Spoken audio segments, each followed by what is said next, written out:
आज जब मैं इस अमरावती की पुण्य भूमि पर खड़ा हूं तो मुझे केवल एक शहर नहीं दिख रहा, मुझे एक सपना सच होते दिख रहा है।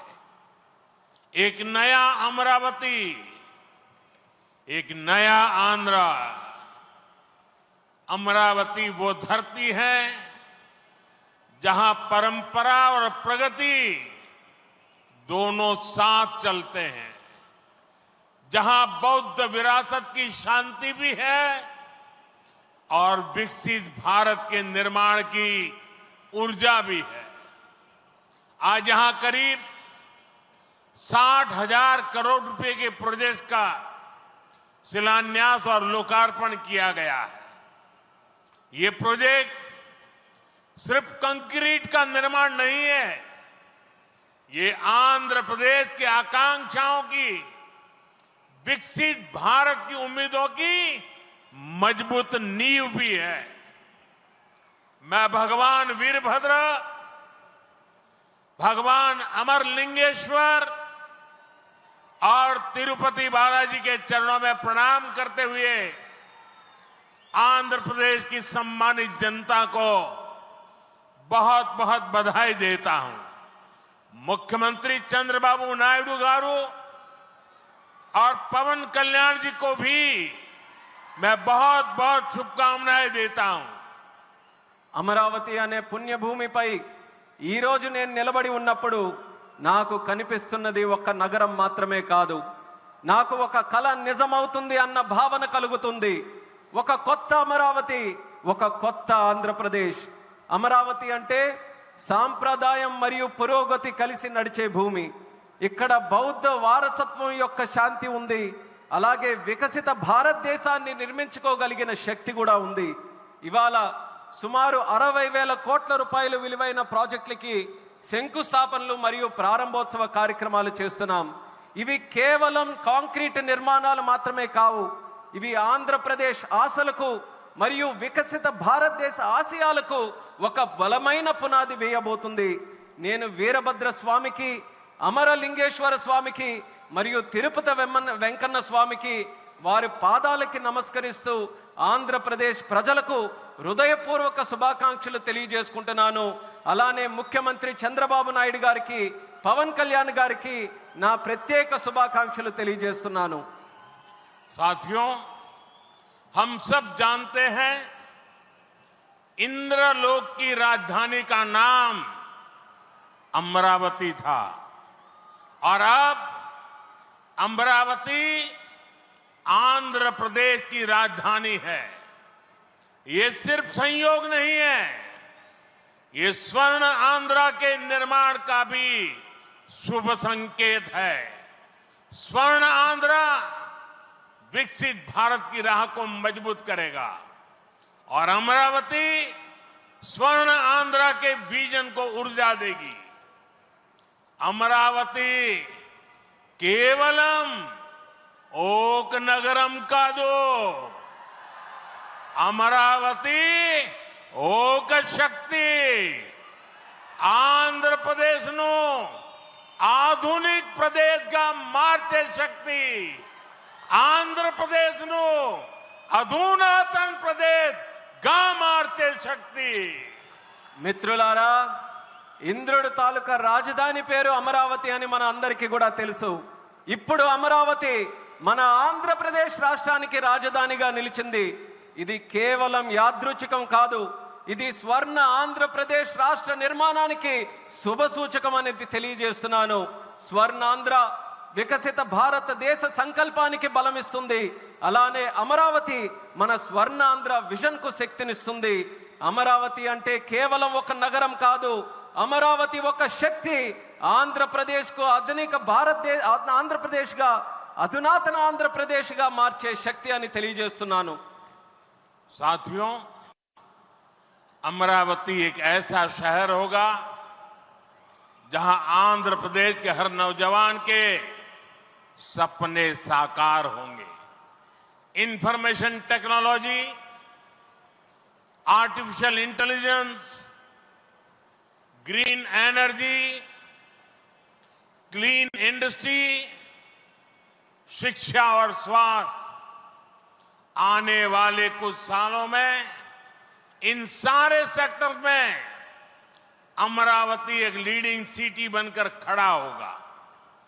इन सारे सेक्टर्स के लिए जो भी इंफ्रास्ट्रक्चर जरूरी होगा, केंद्र सरकार उसे रिकॉर्ड स्पीड से पूरा करने में राज्य सरकार की पूरी मदद कर रही है। మిత్రులారా, అమరావతి అనేది ప్రతి ఆంధ్ర యువకుడి కలలు నిజమయ్యే నగరంగా తయారవబోతుంది. Information technology, artificial intelligence, green energy, clean industries, విద్య, ఆరోగ్య రంగాల్లో రానున్న రోజుల్లో అమరావతి దేశంలోనే ప్రధాన నగరంగా నిలవబోతుంది. ఈ రంగాల కోసం అవసరమైన మౌలిక వసతులు నిర్మించడానికి కేంద్ర ప్రభుత్వం రికార్డు స్పీడ్తో పనులు పూర్తి చేయడానికి రాష్ట్ర ప్రభుత్వానికి సంపూర్ణ సహకారం అందించబోతుందని తెలియజేస్తున్నాను. अभी हमारे चंद्रबाबू जी टेक्नोलॉजी को लेकर के मेरी भारी तारीफ कर रहे थे, लेकिन मैं आज एक रहस्य बता देता हूं। जब मैं गुजरात में नया मुख्यमंत्री बना तो मैं बाबू हैदराबाद में बैठ करके किस किस प्रकार के इनिशिएटिव ले रहे हैं उसका बड़ा बारीकी से अध्ययन करता था और मैं उसमें से बहुत कुछ सीखता था और उसे आज मुझे लागू करने का अवसर मिला है। मैं लागू कर रहा हूं। ఇప్పుడు చంద్రబాబు గారు మీ అందరి ముందు నాకు టెక్నాలజీ నాతో మొదలైందన్నట్టుగా ప్రశంసిస్తున్నారు. కానీ నేను మీ అందరికీ కూడా ఒక రహస్యం చెప్తాను. నేను సరికొత్తగా ముఖ్యమంత్రి అయినటువంటి రోజుల్లో గుజరాత్లో ఉన్నప్పుడు అప్పుడు చంద్రబాబు నాయుడు గారు ఆంధ్రప్రదేశ్లో హైదరాబాద్లో ఐటీని ఏ రకంగా డెవలప్ చేస్తున్నారో నేను క్లోజ్గా అబ్జర్వ్ చేసి అధికారులను కూడా పెట్టి అబ్జర్వ్ చేయించి ఆ రోజు నేను చాలా దగ్గరగా తెలుసుకున్నటువంటి విషయాలు మళ్ళీ తిరిగి ఈరోజు ఆంధ్రప్రదేశ్కి వచ్చి మళ్ళీ మీ అందరి ముందు ఈరోజు నేను చేయగలుగుతున్నానన్నది తెలియజేస్తున్నాను. और मैं अपने अनुभव से कहता हूं, फ्यूचर टेक्नोलॉजी हो, बहुत बड़े स्केल पर काम करना हो और जल्दी से इसे जमीन पर उतारना हो तो वो काम चंद्रबाबू उत्तम से उत्तम तरीके से कर सकते हैं. అలాగే నా అనుభవంతో చెప్తున్నాను, పెద్ద స్కేల్లో ప్రాజెక్టులు చేయాలన్నా తొందరగా అవి పూర్తి చేయాలన్నా మంచి క్వాలిటీతో అవన్నీ కూడా పూర్తి చేయాలన్నా దేశంలో చంద్రబాబు నాయుడు గారి కంటే దాంట్లో మిన్న మరెవ్వరూ కూడా లేరు అన్నది ఈ సభాముఖంగా తెలియజేస్తున్నాను. साथियों, 2015 में मुझे प्रजा राजधानी का शिलान्यास करने का अवसर मिला था. बीते सालों में केंद्र सरकार ने हर प्रकार से अमरावती के लिए मदद दी है. यहां बेसिक इंफ्रास्ट्रक्चर के निर्माण के लिए सभी कदम उठाए गए हैं. अब चंद्रबाबू गारू के नेतृत्व में राज्य सरकार बनने के बाद सारे ग्रह जो लगे थे अब हट गए हैं. यहां विकास कार्यों में तेजी आ गई है.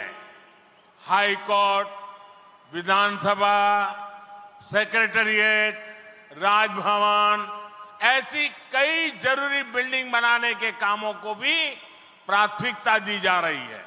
మిత్రులారా, 2015లో ప్రజల రాజధానిగా అమరావతికి నేను శంకుస్థాపన చేశాను. గత 10 ఏళ్లలో కేంద్ర ప్రభుత్వం అమరావతికి అన్ని రకాలుగా మద్దతుగా నిలిచింది. ఇక్కడ మౌలిక వసతుల నిర్మాణానికి అవసరమైన ప్రతి అడుగు కూడా వేసింది. ఇప్పుడు చంద్రబాబు నాయుడు గారి నాయకత్వంలో ప్రభుత్వం ఏర్పడిన తర్వాత అభివృద్ధి మరింత వేగంతో ముందుకు వెళ్తుంది.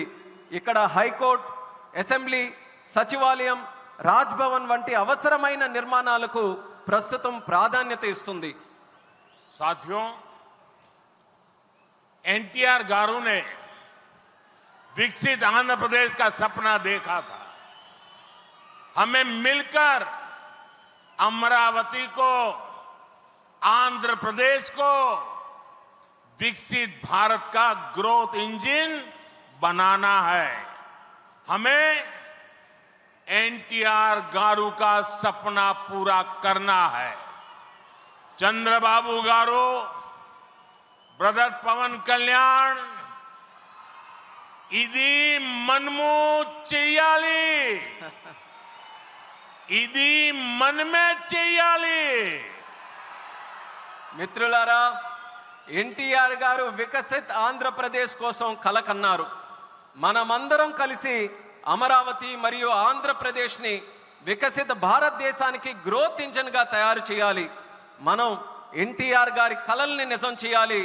నారా చంద్రబాబు నాయుడు గారు, అలాగే సోదరులు పవన్ కళ్యాణ్ గారు, ఇది మనం చేయాలి, ఇది మనమే చేయాలి। साथियों, बीते 10 सालों में भारत ने देश में फिजिकल, डिजिटल और सोशल इंफ्रास्ट्रक्चर पर विशेष बल दिया है। भारत आज दुनिया के उन देशों में शामिल है जहां का इंफ्रास्ट्रक्चर तेज गति से आधुनिक हो रहा है। इसका फायदा आंध्र प्रदेश को भी मिल रहा है। आज भी रेल और रोड से जुड़े हजारों करोड़ के प्रोजेक्ट आंध्र प्रदेश को मिले हैं। మిత్రులారా, గత 10 ఏళ్లలో భారతదేశం ఫిజికల్, డిజిటల్ మరియు సోషల్ ఇన్ఫ్రాస్ట్రక్చర్ పై ప్రత్యేక దృష్టి సారించింది. ఇప్పుడు భారత్ ప్రపంచంలో అత్యంత వేగంగా మౌలిక వసతులు అభివృద్ధి చెందుతున్నటువంటి దేశాల్లో ఒకటిగా నిలుచుంది. ఇది ఆంధ్రప్రదేశ్కు కూడా ప్రయోజనంగా మారబోతుంది. ఈ రోజు కూడా రైల్ మరియు రోడ్డు ప్రాజెక్టులలో రాష్ట్రానికి వేల కోట్ల రూపాయలు కేంద్రం తరపున అందించడం జరుగుతుంది. यहां आंध्र प्रदेश में कनेक्टिविटी का नया अध्याय लिखा जा रहा है। इन प्रोजेक्ट से एक जिले से दूसरे जिले की कनेक्टिविटी बढ़ेगी, आसपास के राज्यों से कनेक्टिविटी बेहतर होगी। इससे किसानों के लिए बड़े बाजार तक फसल पहुंचाना आसान होगा और उद्योगों के लिए भी सुविधा होगी। टूरिज्म सेक्टर को और तीर्थ यात्राओं को बल मिलेगा। जैसे रेनीगुंटा नायडूपेटा हाईवे से तिरुपति बालाजी के दर्शन आसान होंगे। लोग बहुत कम समय में वेंकटेश्वर स्वामी के दर्शन कर पाएंगे। ఆంధ్రప్రదేశ్లో కనెక్టివిటీకి ఒక కొత్త అధ్యాయం మొదలవబోతుంది. ఈ ప్రాజెక్టులతో ఒక జిల్లాకు మరొక జిల్లాకు కనెక్టివిటీ పెరుగుతుంది. పక్క రాష్ట్రాలతో కూడా అనుసంధానం ఏదైతే ఉందో అది కూడా మెరుగు కాబోతుంది. ఈ ప్రాజెక్టుల వల్ల రైతులకి పెద్ద మార్కెట్లకు తక్కువ సమయంలో తమ పంటని తీసుకొని వెళ్ళడానికి సులభం అవుతుంది.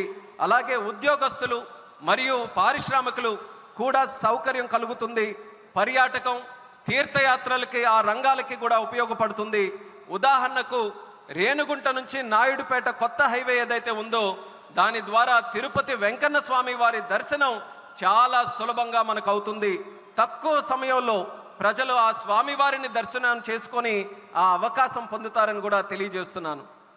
साथियों, दुनिया में जो भी देश तेजी से विकसित हुए हैं उन्होंने अपनी रेलवे पर बहुत अधिक बल दिया है। बीता दशक भारत में रेलवे के ट्रांसफॉर्मेशन का रहा है। भारत सरकार ने आंध्र प्रदेश में रेलवे के विकास के लिए रिकॉर्ड पैसे भेजे हैं।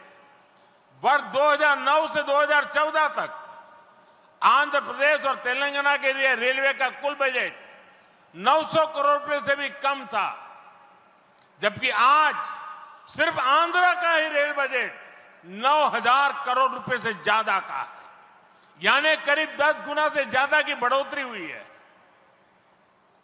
మిత్రులారా, ప్రపంచంలో వేగంగా అభివృద్ధి చెందిన దేశాలు ఏవైతే ఉన్నాయో అవన్నీ కూడా తమ రైల్వే మీద చాలా ప్రాముఖ్యత సారించారు. గత దశాబ్దంలో భారతదేశంలో కూడా రైల్వే మీద ఎక్కువగా పరివర్తన జరిగింది.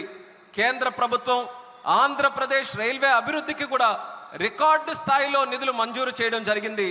2009 నుంచి 14 వరకు ఆంధ్రప్రదేశ్ మరియు తెలంగాణ కలిసి ఉన్నప్పుడు రాష్ట్రం తాలూకా బడ్జెట్ కేవలం 900 కోట్లు కూడా ఉండేది కాదు.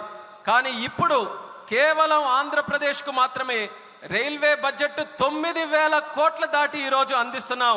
అంటే ముందు కంటే 10 రెట్లు ఎక్కువ బడ్జెట్ అభివృద్ధి జరుగుతుందని తెలియజేస్తున్నాను.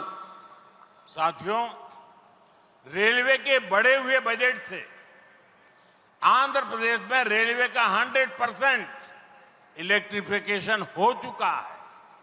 यहां 8 जोड़ी आधुनिक वंदे भारत ट्रेनें चल रही है।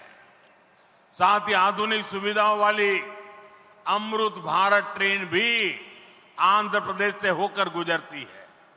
बीते 10 साल में आंध्र प्रदेश में 750 से अधिक रेल फ्लाईओवर और अंडरपास बनाए गए हैं। इसके अलावा आंध्र प्रदेश के 70 से ज्यादा रेलवे स्टेशनों को अमृत भारत स्टेशन योजना के तहत विकसित किया जा रहा है।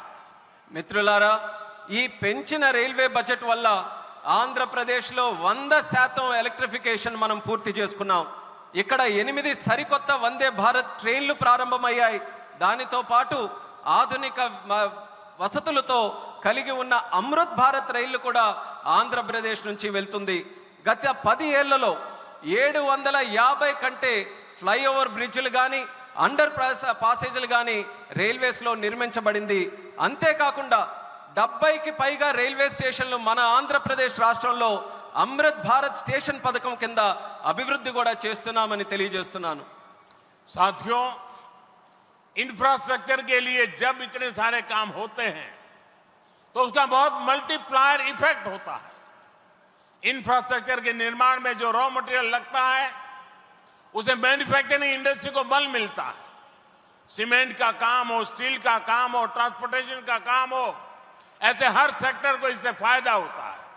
इंफ्रास्ट्रक्चर विकास का सीधा लाभ हमारे नौजवानों को होता है, उन्हें ज्यादा रोजगार मिलते हैं। आंध्र प्रदेश के भी हजारों युवाओं को इन इंफ्रा प्रोजेक्ट से रोजगार के नए मौके मिल रहे हैं। మిత్రులారా, ఇంత భారీ స్థాయిలో మౌలిక వసతులు అభివృద్ధి జరగడం వల్ల ఆర్థిక వ్యవస్థలో మల్టీప్లయర్ ఎఫెక్ట్ ఏర్పడుతుంది.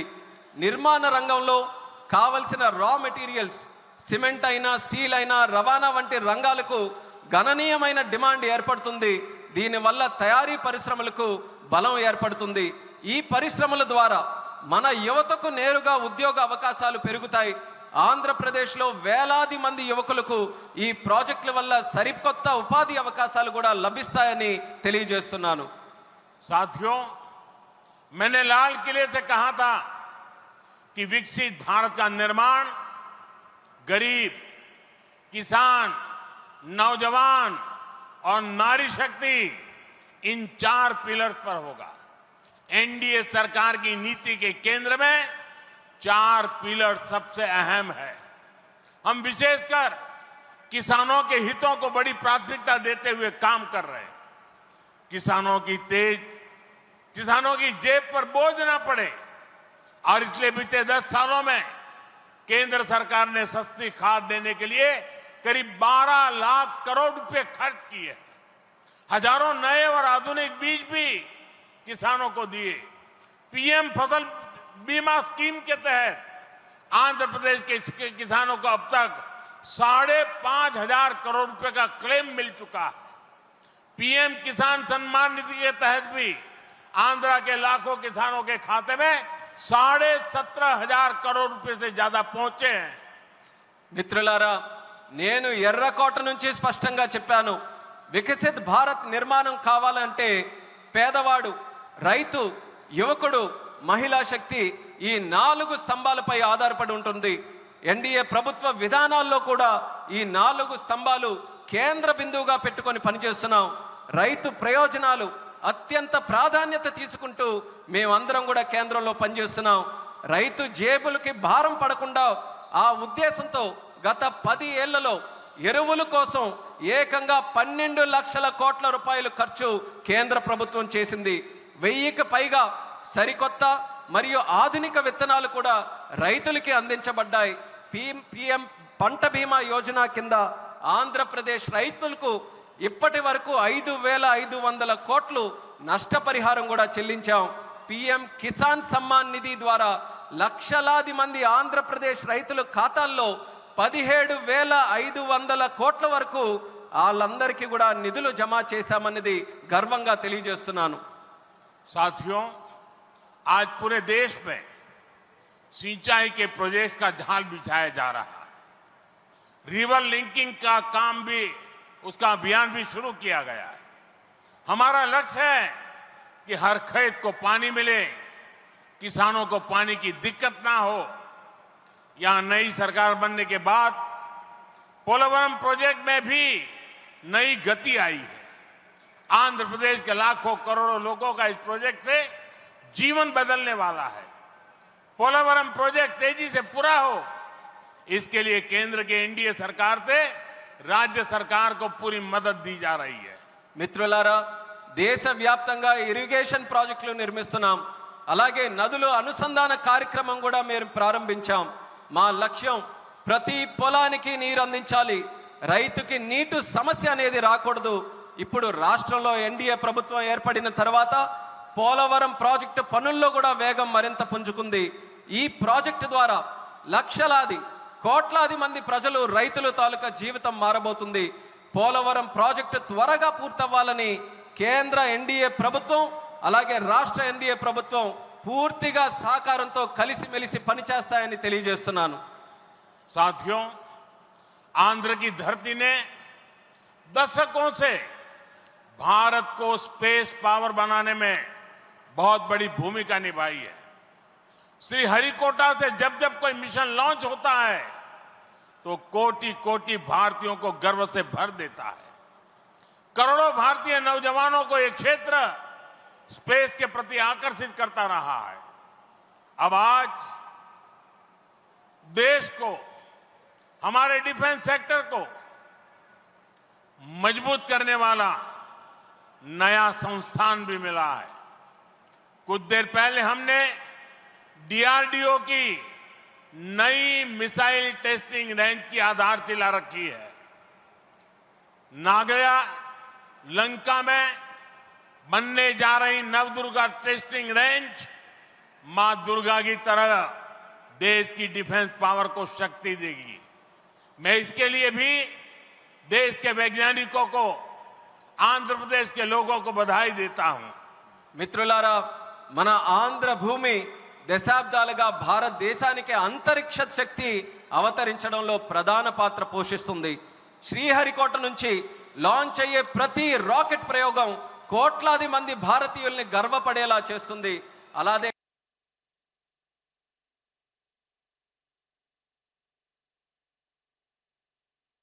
కోట్లాది మంది భారతదేశ యువకులను ఈ అంతరిక్ష రంగం ఇప్పుడు ఆకర్షిస్తుంది.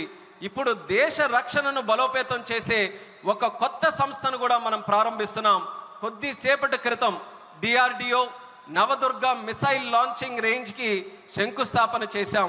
నాగాయలంకలో నిర్మించబోయే ఈ కేంద్రం మన కనకదుర్గమ్మల దేశ రక్షణకు శక్తిని నిరంతరం కూడా ఇస్తుంది. ఇందుకు శాస్త్రవేత్తలకు, ఆంధ్ర రాష్ట్ర ప్రజలకు హృదయపూర్వకమైనటువంటి అభినందనలు నేను తెలియజేస్తున్నాను.